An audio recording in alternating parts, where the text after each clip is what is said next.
de la Passion, vous venez d'entendre l'évangile de notre Seigneur, où notre Seigneur eh bien, rentre en conflit de façon très radicale avec les Juifs qui le refusent, qui refusent la vérité en vérité, qui refusent la vérité. Et ce combat de notre Seigneur ira jusqu'à la croix, parce que les Juifs refusent de le reconnaître comme étant la vérité. Et c'est le combat actuel encore. C'est la même chose aujourd'hui. Je vous le disais, si ces sœurs ont été, ces 5 oblates ont été expulsées de façon incroyable par leurs supérieurs, c'est tout simplement parce qu'elles voulaient rester fidèles à la vérité, au testament de Monseigneur Lefebvre et à la tradition catholique, tout simplement. Elles refusaient eh bien, qu'un évêque moderniste qui visite des mosquées, etc., vienne dans leur école et prie avec les enfants comme si de rien n'était. Elles sont donc restées fidèles à la vérité, et pour cela, elles n'ont pas été crucifiées, mais quasiment, eh bien, elles ont été expulsées, alors que cela faisait presque 25 ans que sœur Marie-Élisabeth était enseignante dans cette école. Alors pour nous, c'est la même chose, il faut rester fidèle à la vérité, parce qu'un jour, nous pourrions nous retrouver du mauvais côté du mur. Nous pourrions nous retrouver comme ces Juifs qui pensaient être fidèles à la vérité, mais qui se sont retrouvés, comme vous l'avez entendu à la fin de l'Évangile, qui se sont retrouvés à prendre des pierres pour les jeter sur le Christ. Mais bien, chers frères, ayons cette crainte qu'un jour, nous nous retrouvions parmi ceux qui prennent des pierres contre ceux qui professent la vérité. Il vaut mieux, mes bien chers frères, recevoir des pierres, il n'y a qu'en jeter sur la vérité. Alors, qu'est-ce que la vérité, tout d'abord? Bien chers frères, vous le savez, la vérité, c'est la question que Pilate pose à notre Seigneur. Hein. Qu'est-ce que la vérité? Et il ne va même pas attendre la réponse. Parce que finalement, ce n'est pas la vérité qui l'intéressait. Donc il faut que la vérité, mes bien chers frères, déjà nous intéresse. Et c'est ce que Saint Justin, vous connaissez peut-être Saint Justin, qui était philosophe, et avant sa conversion, il avait au moins une soif. La soif de quoi? De la vérité. Il voulait connaître la vérité. Et il va la rechercher avidement, très avidement. Alors il va consulter successivement les principaux représentants des écoles philosophiques de l'Antiquité païenne. Et il va être très déçu, parce qu'il va avoir des contradictions, etc. Alors son cœur, évidemment, demeurait inquiet. Il n'avait pas trouvé ce qui lui procurait la paix, ce qui procure vraiment la paix de l'âme. Et un jour, au bord de la mer, il va trouver un vénérable vieillard. Et il va s'entretenir avec lui. Celui-ci va comprendre ses tourments et va lui parler alors du vrai Dieu, du Messie, de la doctrine de notre Seigneur. Et enfin, Justin, donc voilà, avait trouvé ce qu'il recherchait, la vérité. Alors, il va se faire chrétien. Si nous sommes catholiques, mais bien chers frères, comme Saint Justin, ce n'est pas parce que cela nous satisferait en quelque façon que ce soit, c'est parce que d'abord, c'est la vérité. Et plus tard, donc, Saint Justin va être apologiste. Il va défendre la vérité catholique contre les païens. Et ensuite, il va être martyr, c'est-à-dire témoin de la vérité. Alors, pour nous, mes bien chers frères, c'est ce que je vous disais, comment faire pour ne pas nous retrouver de l'autre côté du mur, c'est-à-dire des bourreaux de la vérité. Il faut nous rester des témoins de la vérité et ne pas devenir des bourreaux. Alors, je donnerai trois consignes, 3 résolutions pour rester dans la vérité. La première, c'est qu'il faut être un. Il faut être un. Je vous expliquerai ce que ça veut dire. La deuxième condition, c'est l'humble humilité. Il faut être humble. Humble pour être dans le vrai. Et la dernière condition, vous le sentez bien, c'est de veiller et de prier. Voilà, pour être toujours dans la vérité de notre Seigneur Jésus-Christ. Alors, première chose, il faut être un. Il faut être un. C'est-à-dire qu'il faut participer avec l'Église, avec notre Seigneur, la tradition, à l'enseignement unique de notre Seigneur Jésus-Christ. C'est le premier principe de l'unité des enfants de Dieu. Si nous sommes un, c'est d'abord parce que nous sommes unis à la vérité de notre Seigneur, à la révélation. Et il faut reconnaître, mes bien chers frères, que être un, et n'être qu'un, c'est ce qu'il y a de plus difficile au fond. On le sent bien. Hein, on sent bien. Alors comment réaliser cette unité véritable, hein, cette unité dans la vérité? D'abord, c'est déjà dans son cœur, mes bien chers frères, de se dire, d'adhérer de tout son esprit, de tout son cœur, à la vérité intégrale et pure. Voilà. Dire, je ne veux pas, moi, que ce à quoi j'adhère soit équivoque, soit douteux, soit double, etc. Hein. Donc, une vérité intégrale sans diminution. C'est ce que Monseigneur Lefebvre nous a enseigné. Il voulait tout simplement en transmettre la tradition catholique, vivre de la tradition catholique de façon intégrale, et sans diminution. Pourquoi? Parce que tout simplement, la vérité divine, surtout la vérité divine révélée, elle est incompatible avec le mensonge. Et c'est ce que notre Seigneur nous dit dans l'Évangile aujourd'hui, hein, qui me convaincra de mensonge? Vous n'êtes pas de Dieu, vous êtes donc dans le mensonge. Et on le voit aujourd'hui, ceux qui ne sont pas de Dieu finissent toujours dans la contradiction, dans le mensonge, dans l'hypocrisie. Et c'est ce que Pie XI déplore aussi, vous voyez, dans les années 30, il fait des encycliques pour expliquer l'éducation catholique, hein, et il déplore dans la jeunesse l'absence de principes clairs. Que dirait-il aujourd'hui, hein, dans le monde catholique aujourd'hui, il n'y a rien de clair. Les gens vont d'une école à l'autre. Alors, donc c'est important, vous voyez, d'autant que nous vivons dans un monde, aujourd'hui, il faut le rappeler, qui est révolutionnaire. Hein, c'est-à-dire qui refuse la souveraineté de Dieu. Pour nous, la vérité essentielle, c'est que Dieu, il est infiniment parfait, créateur du ciel et de la terre, et ça, c'est la vérité primordiale. Et nous sommes dépendants, nous sommes des créatures de Dieu, et nous avons reçu de Dieu cette vérité, voilà, que nous sommes dépendants de lui. Et cette vérité, aujourd'hui, elle est déformée par la Révolution. Que dit la Révolution? Elle dit tout simplement, c'est l'homme qui est souverain. C'est l'homme qui décide des lois. C'est l'homme qui décide quel Dieu il se fera, hein, quelle religion lui plaira. Et par conséquent, c'est l'esprit révolutionnaire. Donc l'esprit révolutionnaire, vous voyez, il oppose la souveraineté de Dieu, à la souveraineté de Dieu, il oppose la souveraineté de l'homme. L'homme et Dieu. C'est le monde dans lequel nous vivons. C'est le monde dans lequel nous vivons. Et alors, que font les catholiques entre deux? Eh bien, ils veulent concilier d'un côté la souveraineté de Dieu et la souveraineté de l'homme. De là, l'incohérence, c'est ce qui se passe dans l'Église conciliaire, vous voyez, l'incohérence des idées et la confusion totale des idées. Et c'est la raison pour laquelle, encore, Monseigneur Lefebvre a voulu réaffirmer la souveraineté de Dieu, les droits du Christ et les droits de Dieu. C'est ça la vérité essentielle.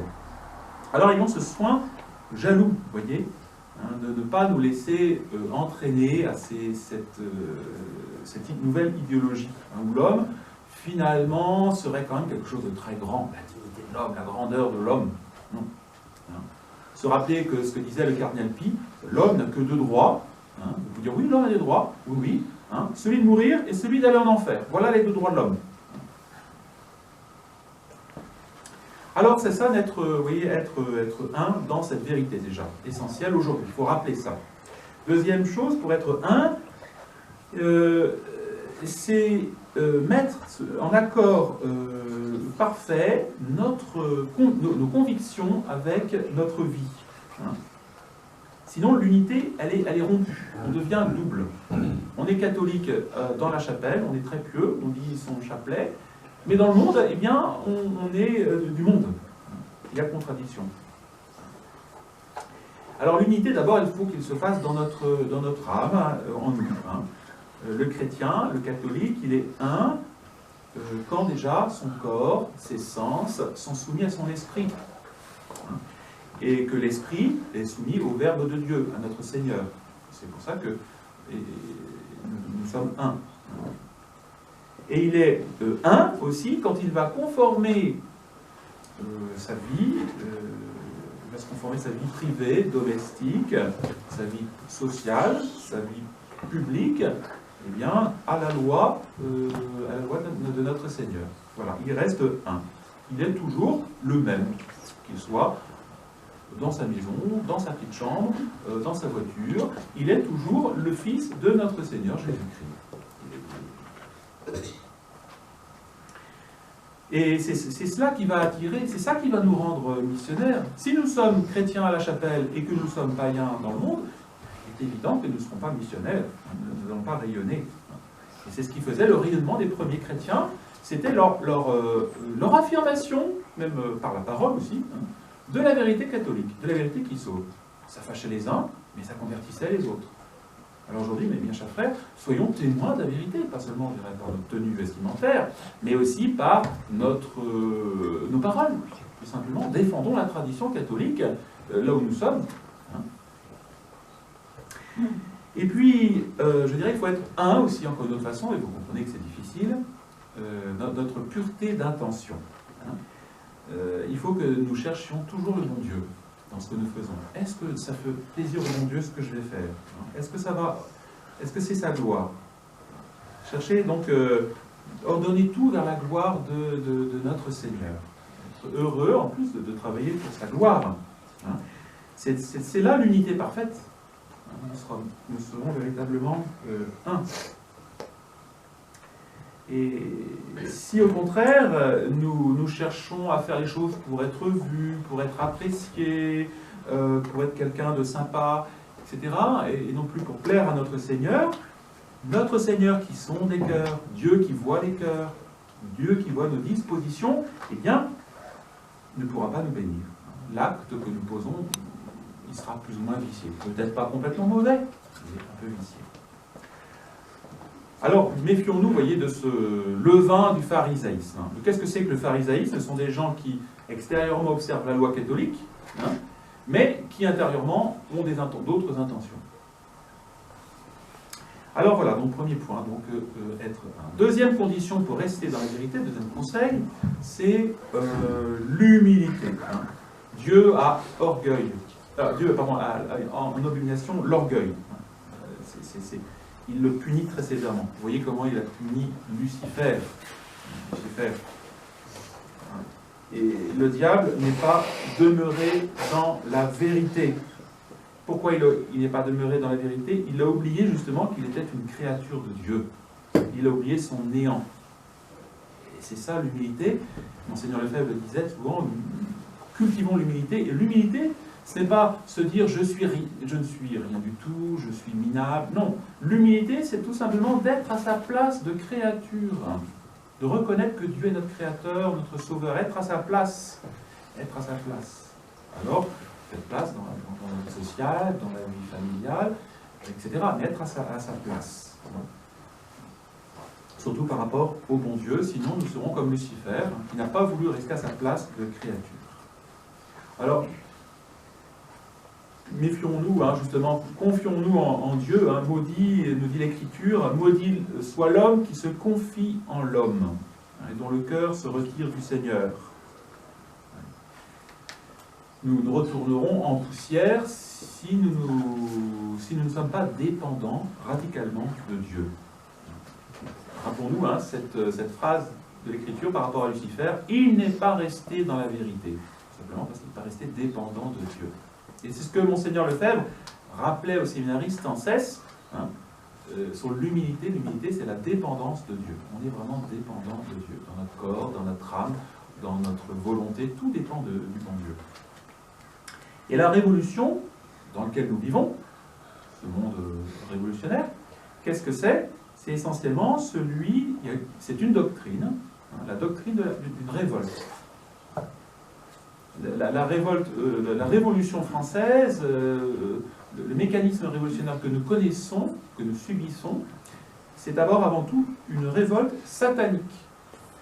C'est la même chose. Le monde, tout ce qui inspire les lois aujourd'hui, tout ce qui inspire la législation, les réformes liturgiques, etc., que nous voyons, même dans l'Église conciliaire, est d'origine satanique. Parce que c'est l'homme qui se fait Dieu. Donc restons humbles. L'humilité va nous faire trouver grâce devant le Seigneur et va nous faire demeurer dans la vérité. Vous voulez rester dans la vérité? Soyez humble. Et c'est ce que dit saint Augustin. Hein. Il dit ceci: ne cherche pas une autre voie pour posséder et trouver la vérité que celle qui a été préparée par nous, par celui qui, étant Dieu, connaît la faiblesse de nos pas. Et que ce que dit? C'est d'abord l'humilité, c'est ensuite l'humilité, c'est en troisième lieu l'humilité. Saint Augustin continue: c'est ma réponse à toutes vos questions. D'autres choses sont prescrites. Hein. Mais si l'humilité ne précède, n'accompagne, ne suit tout ce que nous faisons de bien, c'est-à-dire le bien que nous nous proposons, l'acte que nous accomplissons, l'œuvre une fois accomplie, l'orgueil nous arrache des mains le bien que nous avons fait et qui nous réjouit. Donc l'humilité, c'est-à-dire de faire les choses en dépendance de notre Seigneur, avec notre Seigneur. Et c'est difficile parce que nous sommes très indépendants, très attachés à nous-mêmes, notre ego est très fort. Nous avons du mal à nous plonger en notre Seigneur, à faire les choses en dépendance de notre Seigneur Jésus-Christ, à dire finalement: Jésus, vous êtes mon roi. C'est le but de la vie religieuse. Normalement, le but de la vie religieuse, qui est le sommet de la vie catholique, c'est de nous mettre plus profondément dans la dépendance, bien sûr, d'un supérieur humain, mais par l'obéissance, d'obéir à notre Seigneur Jésus-Christ lui-même, à Dieu lui-même, de faire de Dieu le roi de notre cœur, le roi de nos âmes. Et aimons donc à dire comme saint Augustin, hein, pour justement acquérir et posséder la vérité, et être fermement résolu à suivre. Voilà ce que dit saint Augustin: Seigneur, faites que je vous connaisse. Alors, faites que je vous connaisse et que je me connaisse. Et que je vous connaisse pour vous aimer et que je me connaisse pour me haïr. Voilà. Voilà, mes chers frères, vous voyez le conseil que saint Augustin nous demande pour être humble. Et puis, dernier point, pour rester dans la vérité, vous sentez bien, il faut veiller. Veiller et prier. Veiller et prier, car nous dit notre Seigneur dans sa Passion, hein, car l'esprit prompte, bien sûr, on voit bien ce qui est vrai, mais la chair est faible. Il y a beaucoup qui finalement disent oui, la vérité, mais la chair est faible. La chair, c'est quoi? C'est l'homme tout entier, c'est la fragilité, et puis c'est les blessures du péché originel. Vous sentez bien, nous sentons bien que nous avons tous les jours besoin de nous reprendre par rapport à ces blessures qui sont en nous, qui restent malgré notre baptême et notre vie dans la grâce. Hein.